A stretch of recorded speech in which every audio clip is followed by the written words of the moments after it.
In this video, I'm going to share with you 5 simple exercises that you can do with this mini band to get stronger hips for running. I'm Dr. Duane, avid half marathoner, physical therapist, and coach for runners, founder of the Spark Healthy Runner community, host of the Healthy Runner podcast, as well as creator of this YouTube channel to help you get stronger, run faster, and enjoy lifelong injury-free running. Now go ahead and subscribe to our channel so we can continue to help you grow as a runner. Now I know many of you want to get stronger hips, you want a stronger core, whether it is to stay healthy and not have knee pain that you've had before, whether it was IT band syndrome or runner's knee, or you get shin splints every time you go ahead and run. Or you might be a runner who's looking to just be able to run faster and go out for your kind of mental clearing runs and your legs not feel so heavy. These 5 exercises that I've put together for you are the foundational exercises to help you learn how to activate your run-specific muscles. Yes, there are specific muscles that we use as runners that those that don't run don't necessarily use. So these are going to be the muscles that we need to be able to turn on when we're running on one leg all the time that you don't necessarily learn how to strengthen if you're doing a boot camp style workout, you're doing your squats, you're doing your double leg exercises. So these are going to be extremely helpful for you. Make sure you tune in to the end of the video in which I will share in how we can make these harder, how we can make these exercises easier. Thanks for watching. I hope you enjoy the exercises. The clamshell exercise. For this exercise, you're going to lie on your side, rotating your pelvis forward. Notice how I have my right hand on my pelvis to make sure that when I rotate up and I bring my knee up and around, my pelvis doesn't go with me. We want to make sure that we're not rotating the pelvis and the trunk back while the knee opens up. Now, when you do this exercise, keep your feet together. Think of rotating up and around your hip joint, so you're opening up as much as possible. This is going to ensure that you contract your deep hip external rotator muscle. What I want you to feel is at the top, squeeze that muscle, hold for a second, and then slowly lower it down for 2 seconds. The bridging with marching exercise. For this exercise, you're going to lift your toes up, dig your heels into the ground. You're going to bridge up, squeezing the glutes. That's what I just kind of poked there. Make sure the glutes are engaged. And what you're going to do is you're going to actually squeeze the glute on the opposite side of the knee that lifts toward the ceiling. Now, what my hands are doing here is they're monitoring my pelvis. You have one hand on the right side, one hand on the left side. You are envisioning a tabletop. You want to make sure when you look down at your hands that they are level and they are not dropping on one side.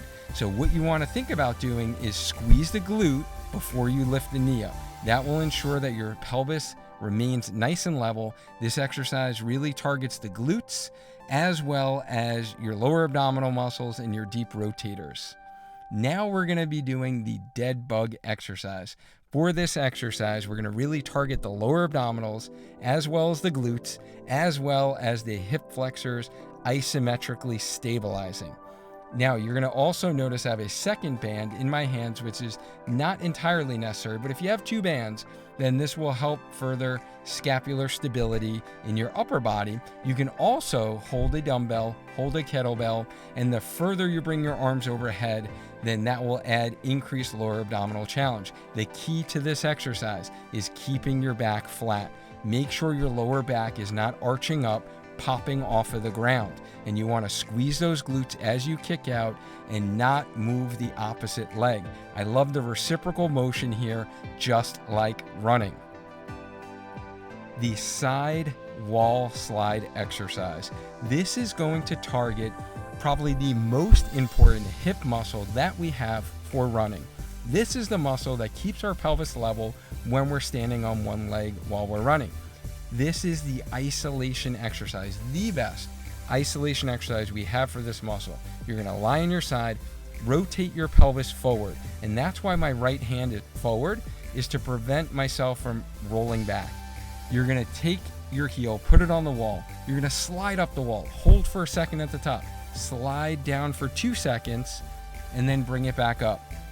You want to make sure you're feeling this on the outside back portion of your hip where I poked before. You should feel a nice burn if you're doing this correctly. And now we're going to activate that same muscle in a standing position to work on keeping our pelvis nice and level.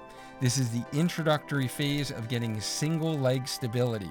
So now we're taking all of the previous 4 exercises that really focused on activating these muscles, and now we're learning how to use them in a standing position. So we're getting that side hip muscle to stabilize, we're getting our glutes to stabilize, and then we're using our hip flexors. So for this exercise, really focus on not shifting your weight too far over to the side before you lift your knee up. So we're stabilizing right where I poked there, you're tightening that glute up, and we're keeping our lower abdominals nice and tight, keeping that core tight as we lift the knee up. Make sure we're always doing both sides here. And the other thing is we're actually working our hip flexors. So we're actually stabilizing and working those hip flexors where they're working isometrically in the top position. Again, another mimicking motion of just like when we run. So these exercises are going to help turn these muscles on. You can do them before a full workout, or you can do them after your run to get your hips stronger. Hey, Duane Scotty here again. Thank you so much for watching this video. I hope this was helpful for you. First thing that I must say is if you try these exercises and they're still too hard for you, we can easily do these exercises without the band. So that would be the first level.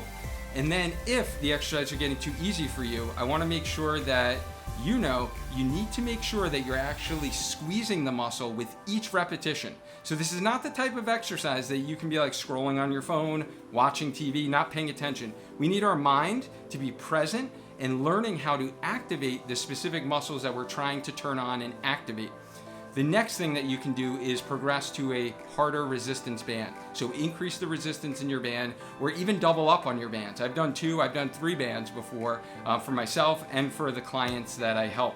If you're looking for some more structure on how to actually put these exercises into your specific routine, you have a busy schedule and you're like, I don't have time for all these exercises, I want some clarity and focus, that's exactly what we do in our Healthy Runner coaching program. So you can learn more about that program by just visiting programs.sparkyourtraining.com and learn more there. I would love to be able to help you get to your running goals, whether it is to actually run a half marathon or a marathon without having pain finally, or to be able to get a PR. That's what our coaches on our team do within this program. For more exercises and videos to keep you healthy, check out the other exercises that we have on this YouTube channel. Make sure you check out our 5-minute warm-up for runners, our most popular video. It's an essential video you should be doing before you go out for all of your runs. Thanks again, and I hope to talk to you soon.